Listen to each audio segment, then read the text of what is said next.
Okay, let me get right into it. So I'm going to extend some of my analysis on the political. I would start with the kind of pure ideology and spiritual dimensions of and certain recurring patterns that you see. So let me start with religion. So I would say the reason why it is so often that things with a Christian label, or with a Christian wrapping, or with some kind of Christian tradition attached to it is so horribly wrong is because there are elements in the core doctrine which are true, and so you get those things off by a degree, and you end up with the same age-old corruption of spiritual life. It's so easy to make a false religion out of Christianity. You just have to overlook one thing, as it were.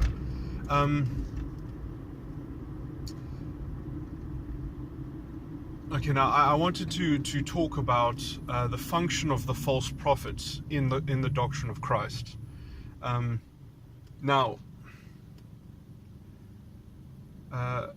The false prophet is one spiritual concept, but there are many false prophets, right, in the world.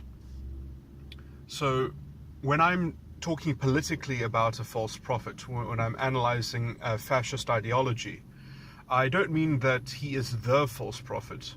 I mean he is trying to offer himself as a false prophet, because he is not even necessarily a false prophet. What makes the false prophet is the following of the false prophet, is not the false prophet itself. Although, so someone who you can't really label someone a false prophet in the pure spiritual term,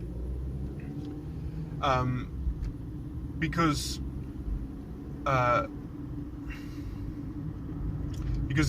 at its core, it's a spiritual concept, although sociologically we can see a correlation.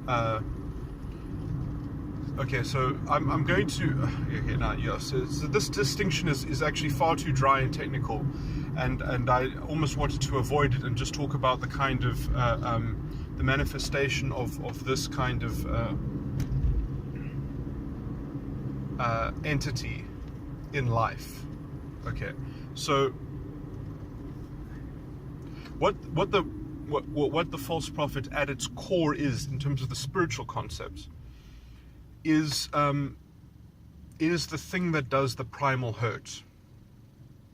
So it is the thing that it is the object in the world. It is the thing made out of flesh, which is the propitiation to sacrifice the freedom of the spirit. It is the excuse to relegate spiritual life and worship the flesh, okay, in doctrinal language.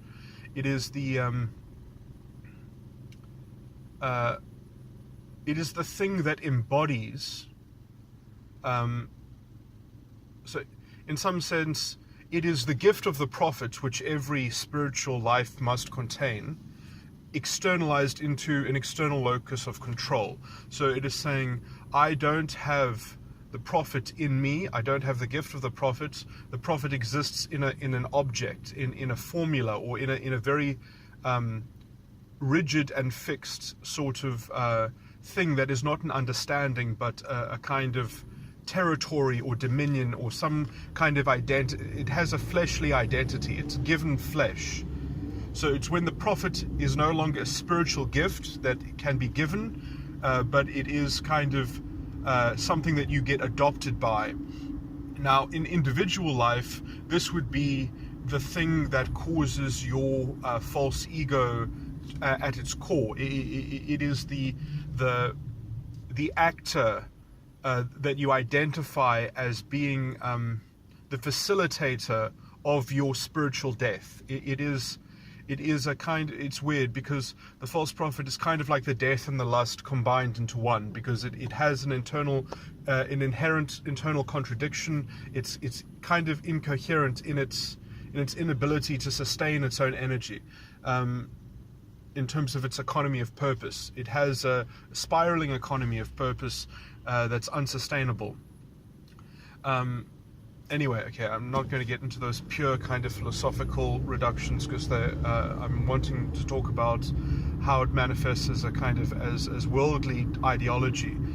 So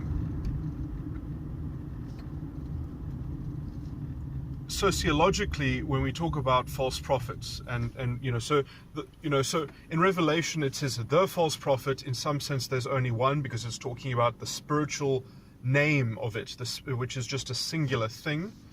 But of course, there are many instantiations that fit that formula, that fits that pattern.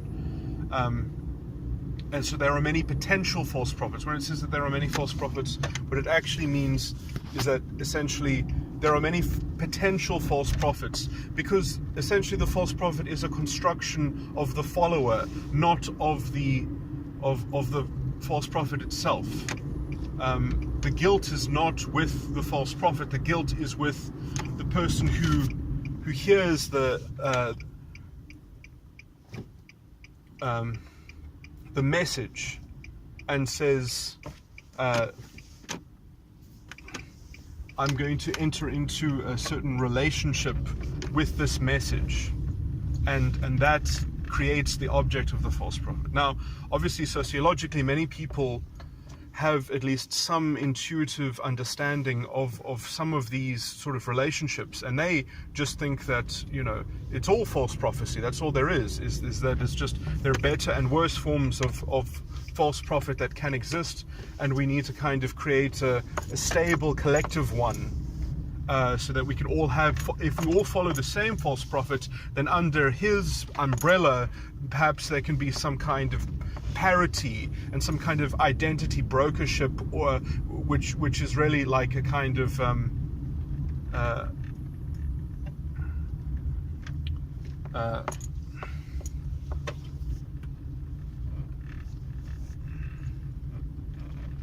conglomerate, and it professes to try and bring some stability to brokering this parity between the members of that body.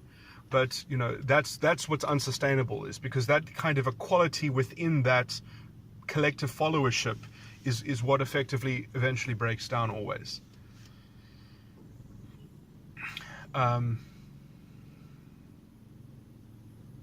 Especially because it's based in a kind of identity, a fleshly identity, not a spiritual understanding. And so let's just say the only good spiritual, the only good identity, therefore, is something like the Son of God. Something that takes on all the responsibility onto its own shoulders, in each member in particular. Okay, I don't want to get too much into the theological side. I want to focus on how this works sociologically. So when you see a politician like Julius Malema, a classic fascist politician, they are suggesting themselves, they're proposing themselves as the false prophet, to be entered into a relationship with, to an identity, to a whole group.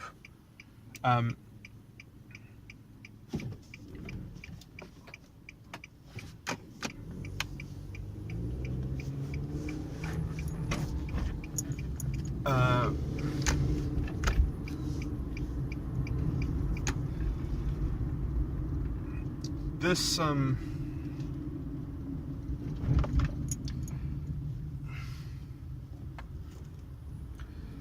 okay, so basically what is sociologically happening here is, because each individual person also has a false ego, is also, I mean, we're talking very generally, like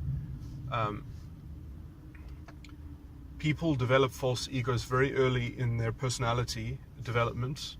That is what the stages of development effectively are, is the kind of trying to create some kind of internal stable cohesion, which there are these age-old patterns if people aren't moving along the stages, as a kind of collective organism, humanity within society is very good at kind of, it's a bit of a kind of spiritual zoo in terms of the psychological pressure that is brought to bear on the individual to conform to this adult way of being, and this particular model of psychology. I would say psychiatry is somewhat a form of the latest instantiation of the Pharisees. But anyway, they're also dealing with things that they don't really understand, so it's not perhaps we can intellectually sympathize with them, but their intellectual dishonesty in terms of their own lack of understanding is more than problematic. It's call it something like unprofessional. Anyway, let's not get sucked into a tangent. So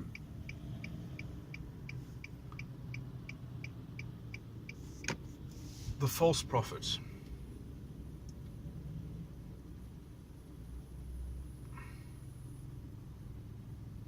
So what it's effectively doing in fascist culture is there's this idea to escape the individual false ego at the same time as getting some free goodies. You enter into a kind of collective false ego, where you have this kind of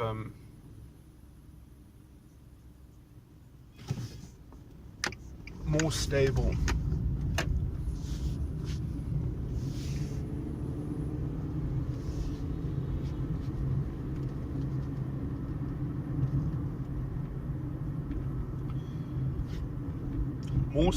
excuse, because society itself will keep on reminding you and will keep on putting the tracks down, as it were, and so feudal society is somewhat a good example of this, that the divine right of the king and the sovereignty in almost a spiritual capacity was what infused and framed the value system in feudal society. So feudal society is almost like, psychologically, it has the same structure as the fascist worldview. Now, under that kind of uniformity, right, only one thing is good in spiritual... I'm talking too much about religion. There's only one good benefit in terms of developing spiritual progress, in that you get a uniformity of law, or at least you freeze the social structure long enough that people can start to see patterns, that people can start to track what's going on. Because if you live in a society which is like the modern society, where there are many different competing cults of this kind of divine value system, or kind of objective value system, and all these objective value systems are effectively formulas for brokering parity between people. So they are like the spiritual name for them, actually, the name that Scripture gives them is actually nation. This is why the original nations of the world, and why Christians were broken up as a threat to the state, was because they congregated. Congregation was a threat to the nation, because freedom of association is anathema to identity, to the singular identity and the singular parity brokering that the state provides. Okay, so this was perhaps the one failing of perhaps the Roman system, is that there was no freedom of association. That was the Roman system is really the best in terms of preserving a clarity in society to understanding, because it was so fixed. In a principled way, the law developed itself independently of a kind of ad hoc, post hoc inconsistent reasoning that would gerrymander it. Obviously I'm talking generally. Obviously the state itself was under external pressure, and when it started to devolve, it devolved quite badly. But if you just take the jus civile from Justinian, and you just kind of and the jus gentium, and you just sort of that is the culture you need to breed enough potential sight on life, so that it can be seen visually by a spiritual judgment.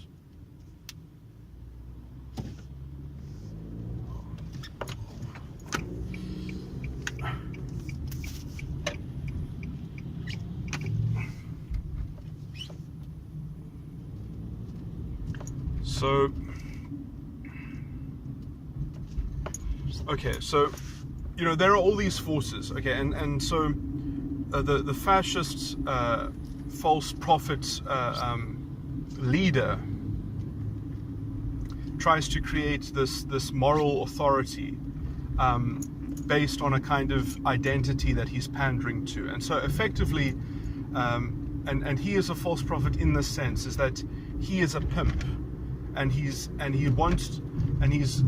basically, the identity that is pandering to becomes his prostitute. And obviously the rhetoric of the pimp is that I do this because I care for you. I do. It's all this kind of. But at the end of the day, the identity has to prostitute itself for the pimp. And in as much as it does that, because the rhetoric of the pimp, okay, this is perhaps maybe slightly inconsistent, but the rhetoric of the pimp is that I'm doing this all for you, I'm doing this because this is necessary, it's all this kind of weird moralizing. But at the end of the day, the pimp needs a prostitute, and the prostitute therefore needs to be paid some kind of rent from the pimp. Because the prostitute is agreeing to host the pimp in some sense, although the pimp is saying that I do all the, I make it rain. I am the representative of moral authority. I'm the enforcer of moral value. But obviously, just like between if a pimp were to have that kind of ethos, you can see the inherent inconsistency, which essentially can only be concealed by a rhetoric of external blame. You have to have a scapegoat in this relationship in order to keep it going, right? So first of all, you wouldn't even need a pimp unless there were clients that were violent or potentially dangerous.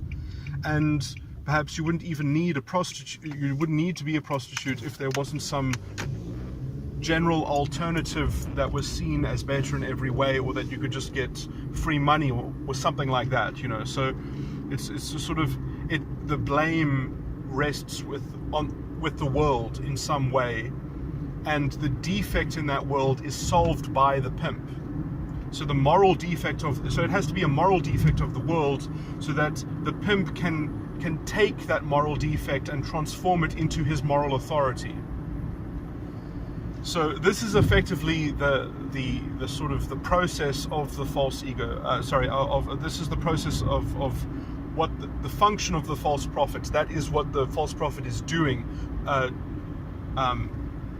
to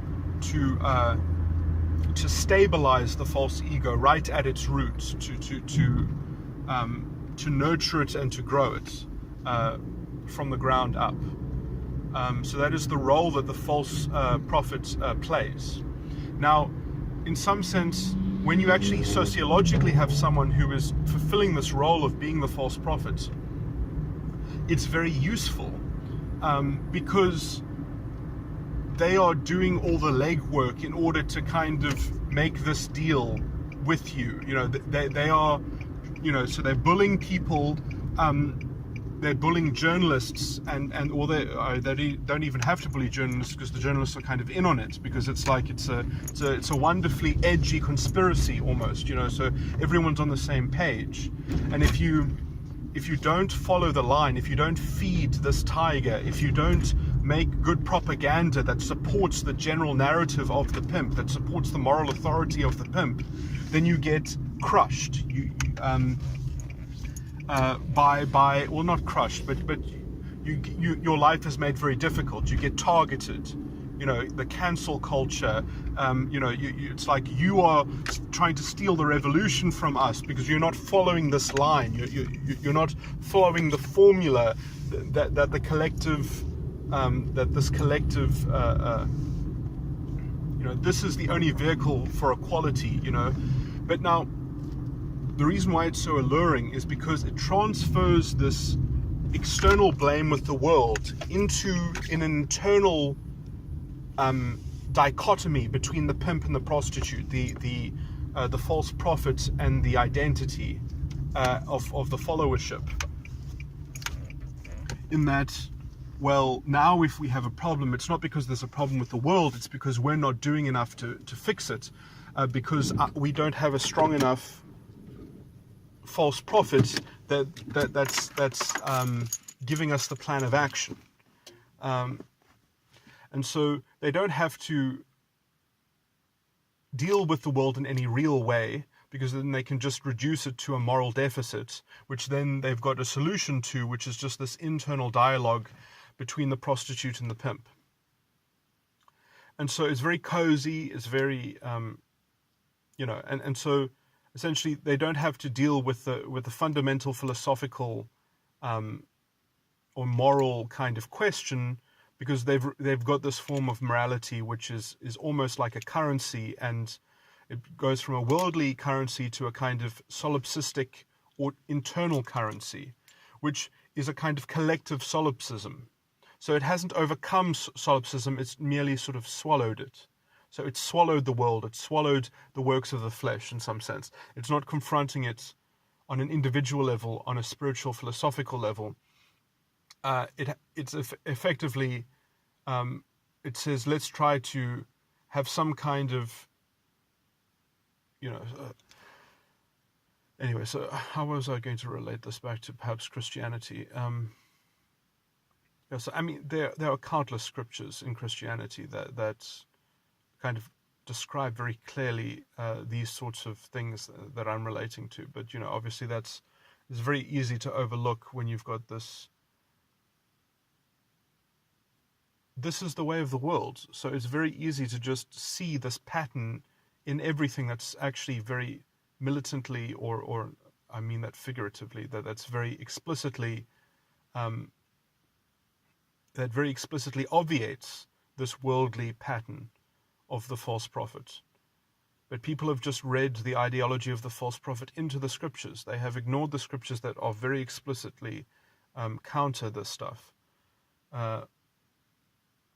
Which it's both ironic and it's both, a crying shame.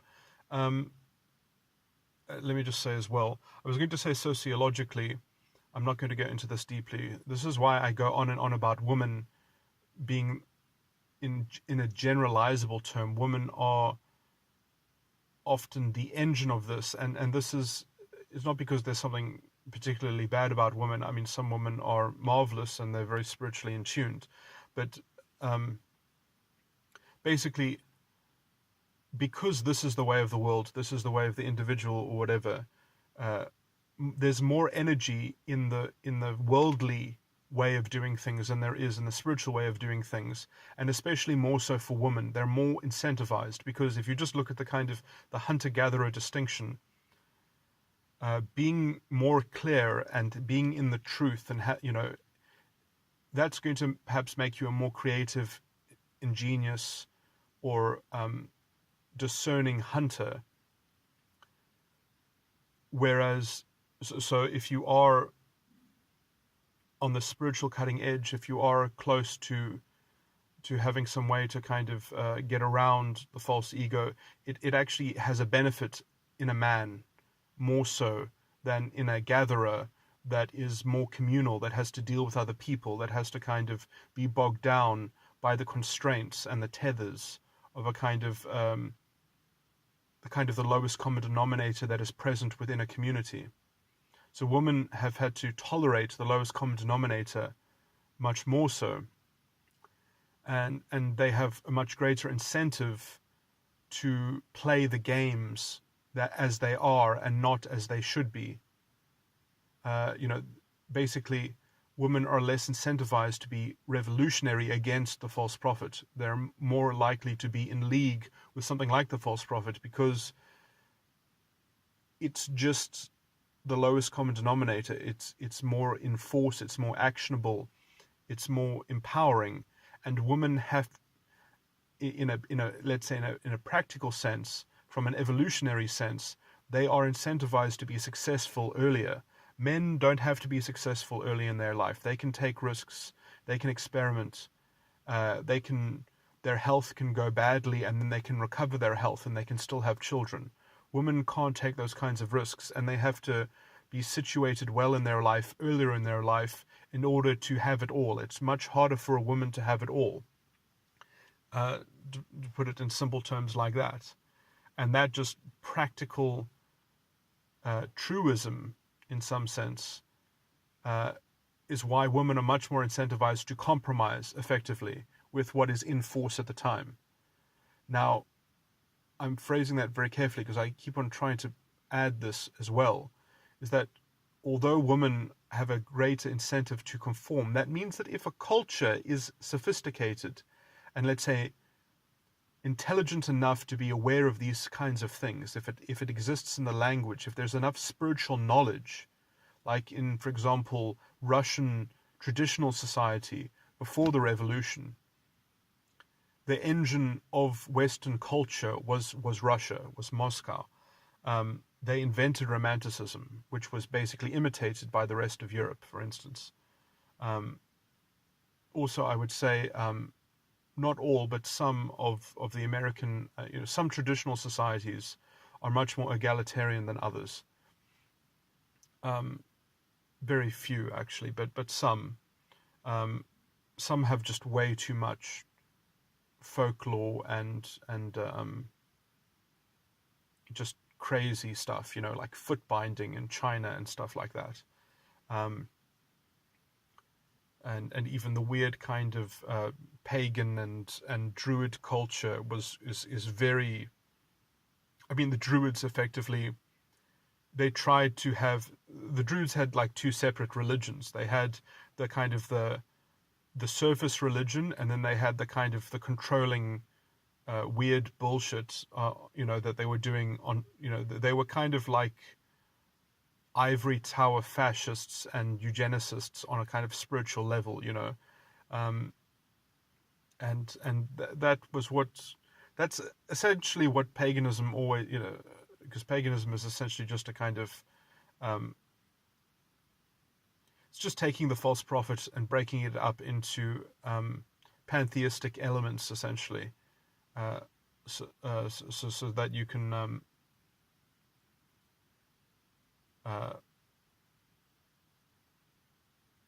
gain some spiritual knowledge and some bearing. The Greeks were so good at this because they basically they constructed a pantheon, and they said, don't try to think that you can copy these stories, because it's hubris to think that your life will go this way if you just try to take on some of these roles. But in that sense, it was kind of like an idealist, in the ideal conception of things, the spiritual conception of things. It was a map of recorded pantheistic relationships that happen almost, metaphorically between different concepts and ways of being, and so it was, and it was like, don't think that you can emulate this stuff. It's just hubris, but you can get wisdom from it. So in some sense, the Greek, there is definitely something in the soul that inclines to Greek. That is where you are discerning the truth from within the cloud of life, the mysteries of life, the clouds. That is where you find the Son of Man coming on a cloud, is when you are looking through the mysteries of life. And eventually when you, that's why you see it on the edge of a cloud. because it's already in you. It's not something that you get from the outside that's given to you by a false prophet. You can only see it in a cloud, and then it wakes up inside. Because the door is the spiritual metaphor of the ear. That is how you hear the truth. The door already lives inside you. Otherwise, you wouldn't have been able to hear the truth. You can't get it attached to it. You can't get some kind of broker to kind of rope you into it. It's something that is in you, that is already there, that then connects up with other things. It's not something that has to be excavated out of history. It's something that only exists in the present. Only ever exists in the present. This kind of connection to spiritual life is effectively mediated through this kind of zero-sum game of something, and I think what is sad as well is that there are some, therefore, Christian ways of life that don't have any real communion, but they just say, no, you just have your personal relationship with God, and we are just going to live by these rules and values. So effectively they reduce that Roman lawful container, instead of making that a kind of a culture that you live in, almost just the secular aspect. They make that, they sell that as the spiritual kind of thing, and then they just say, no, you privately have your autistic connection to God, not through the kind of the living God that exists in the communication itself, that only through this kind of functionary of this kind of ritualized set of roles, which arbitrarily break up the gift and externalize the gifts, which in sense you don't own them, you don't understand them, they just happen around you. And so essentially, I mean, I see no distinction between this and what's happening in the pantheon, in the pagan sense, and in the pagan sense, most Christianity, most so-called Christianity is really just paganism with the Sky Father. In this way, I mean, it bears no resemblance to the doctrine whatsoever. I spoke too much about Christianity. I wanted to go more about politics.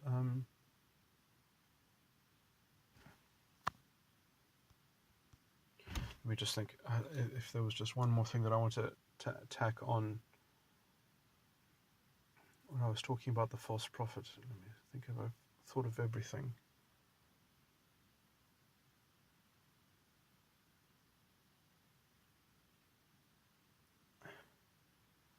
Oh yeah, so I just want to emphasize that the false prophet essentially is saying, let me be a primal hurt to you. Don't be hurt by the world, be hurt by me, because I am, so this is it's a weird kind of love-hate relationship. It's got the knowledge of good and evil within it. It's got, don't hate the world, hate me for not being strong enough to be responsible to deliver your moral values to you and to validate you and to kind of, and to dignify your prostitution to me, for me, to dignify your prostitution for me. So put it on me to dignify your prostitution for me. And this is, and you can see this in identity politics very clearly. They cannot take critique. They cannot be argued with. Because they're stuck in this internal dialogue with the false prophet, because they've converted everything into that internal in-group morality game, in some sense, and so they're not capable of engaging. And this is why I don't. You can't really. If you do talk to them directly, you can't engage with them because they're not capable of it.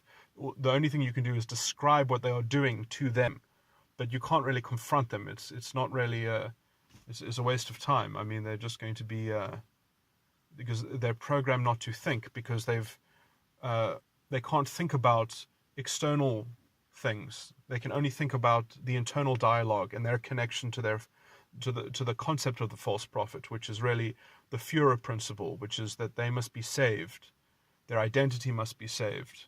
That is the immediate moral apex and vehicle for, in inverted commas, social justice.